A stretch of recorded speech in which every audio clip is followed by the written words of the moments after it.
Olá, pessoal. Eu me chamo Stephanie Rodrigues, estou cursando o curso de Matemática no Campus Avançado de Patu e hoje irei apresentar uma aula para vocês sobre geometria euclidiana no plano. Como orientador, tive o professor Antônio Josimário. Então, vamos falar um pouquinho sobre as retas perpendiculares. Que as retas perpendiculares, quando se cruzam entre si num ponto comum, constroem um ângulo reto de 90 graus. A perpendicularidade ou ortogonalidade não é uma característica exclusiva das retas, pois também é aplicada no plano.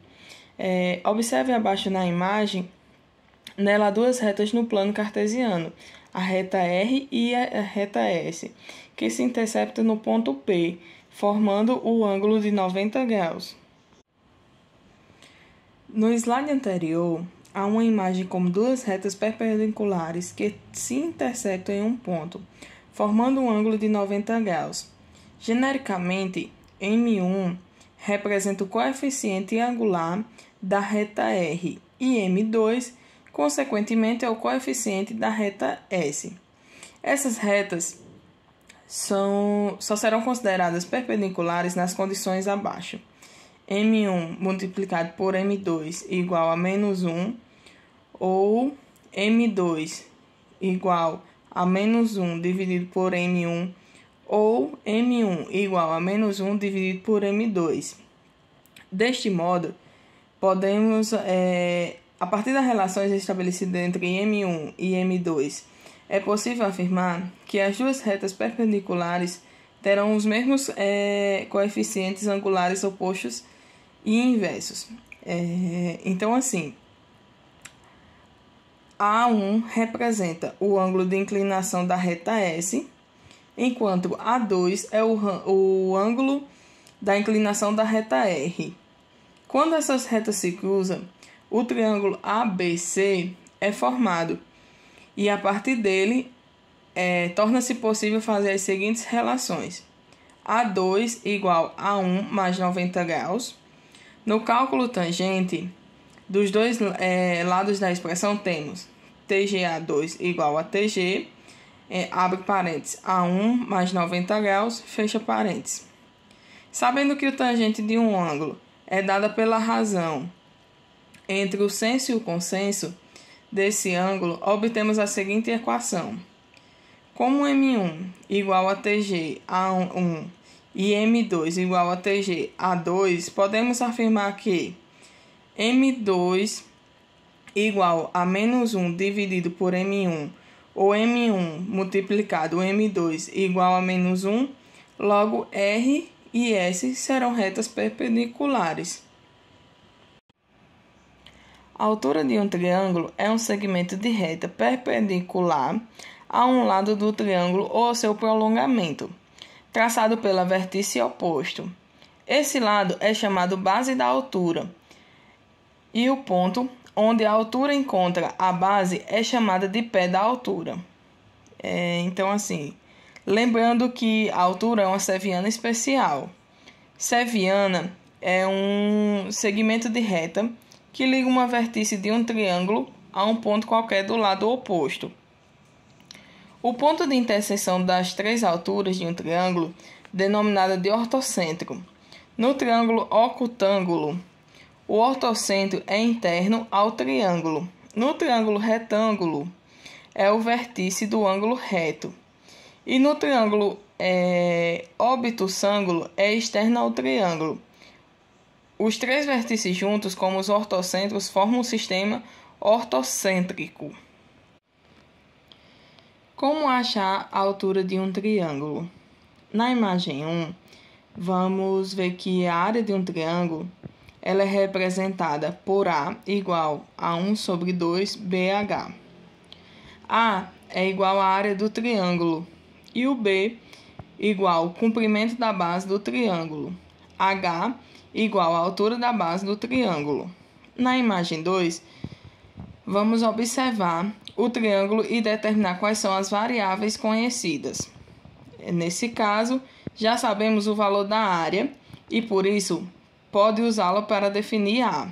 Devemos conhecer o valor do comprimento de um lado. Defina esse lado como B. Se você não sabe qual é a área e o comprimento de um lado, terá de usar outro método.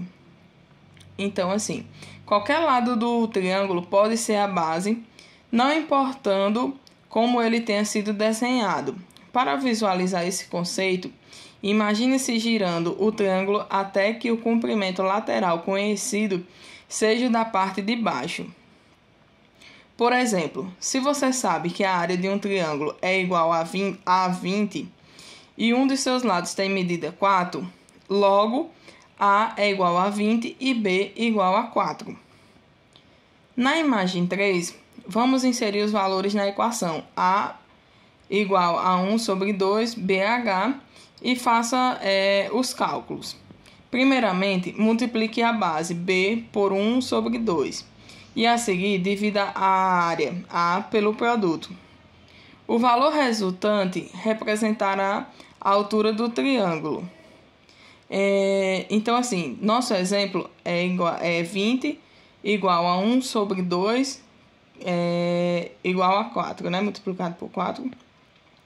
20 igual a 2, H, 10 igual H. Descobrindo a altura de um triângulo equilátero. Na imagem 1, relembre a propriedade de um triângulo equilátero. Um triângulo equilátero tem 3 lados iguais e 3 ângulos iguais, com 60 graus cada. Se você cortá-lo pela metade, restarão 2 triângulos retângulos congruentes. Nesse exemplo, usaremos um triângulo equilátero com lado de medidas 8. Na imagem 2, vamos relembrar o Teorema de Pitágoras. O Teorema de Pitágoras afirma que, para qualquer triângulo retângulo com catetos de medida A e B em uma hipotenusa de comprimento C, A elevado a 2 mais B elevado a 2 igual a C, podemos usar essa equação para descobrir a altura de nosso triângulo equilátero. Na imagem 3, divide o triângulo equilátero pela metade e defina os valores as variáveis A, B e C. A hipotenusa C será igual ao comprimento lateral original. O cateto A será uma medida igual a 1 sobre 2 do comprimento lateral e o cateto B representa a altura do triângulo que queremos descobrir. Usando o triângulo equilátero de nosso exemplo, com lado de 8, C é igual a 8 e A igual a 4. Na imagem 4, vamos inserir os valores no Teorema de Pitágoras e encontrar o valor de B elevado a 2. Primeiramente, eleve C e A, multiplicando cada número por ele mesmo. A seguir, subtraia A elevado a 2 de C elevado a 2. Então, 4 elevado a 2 mais B elevado a 2 é igual a 8 elevado a 2. 16 mais B elevado a 2 é igual a 64. B elevado a 2 é igual a 48. Então, na imagem 5, vamos encontrar a raiz quadrada de B elevado a 2 para obter a altura do triângulo. Use a função de raiz quadrada em uma calculadora para encontrar o valor de raiz quadrada de B elevado a 2. A resposta será a altura do triângulo equilátero. Então, B igual raiz quadrada de B elevado a 2 igual a 48. Então, vai ser igual a 6,93. Propriedade dos pontos da bissetriz. A bissetriz de um ângulo é a semirreta interna a um ângulo, com origem no vértice do ângulo e que o divide em 2 ângulos congruentes.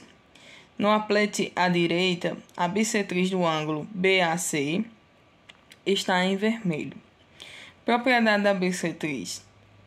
Todo ponto da bissetriz de um ângulo é equidistante dos lados do ângulo. Vamos demonstrar esta propriedade. Para provar esta propriedade, vamos indicar detalhadamente cada etapa. Passo da construção. ângulo BAC, bissetriz do ângulo BAC, ponto D, qualquer sobre a bissetriz. Aí vamos de segmento DE, distância de D até AB, segmento DF, distância de D até AC. Fatos declarados. BAC é congruente a DAC, pois AD é bissetriz. DEF e DFA são retos, pois os segmentos DED e DF são distâncias de D até AB e AC, respectivamente. Fatos demonstráveis. ED é congruente a DF. Vamos demonstrar. Para provar o fato demonstrável indicado, vamos analisar os triângulos EAD e FAD. Observe que estes triângulos possuem um lado congruente. Lado AD é comum. E dois dos ângulos congruentes são os fatos declarados. BAC, DAC e DEF, DFA. Utilizando os casos de congruências do triângulo LAA, temos os triângulos EAD e FAD. São congruentes e, portanto, ED é congruente a FD. Projeções e distâncias. A distância de um ponto A a um plano P é igual à distância de A à sua projeção ortogonal à linha sobre o plano. A medida do ângulo entre dois planos P e P' é igual à medida do ângulo formado pelas retas R e reta R', pertencente aos planos P e P' e perpendiculares à interseção entre dois planos. Vou finalizar o meu trabalho com a frase de Viviane Basso, que diz o seguinte: a matemática da vida não se resolve com lógica, mas sim vivenciando cada emoção. Por fim, as referências, onde foi a base para que eu pudesse hoje vir trazendo essas explicações para vocês. Espero que tenham entendido e que gostem.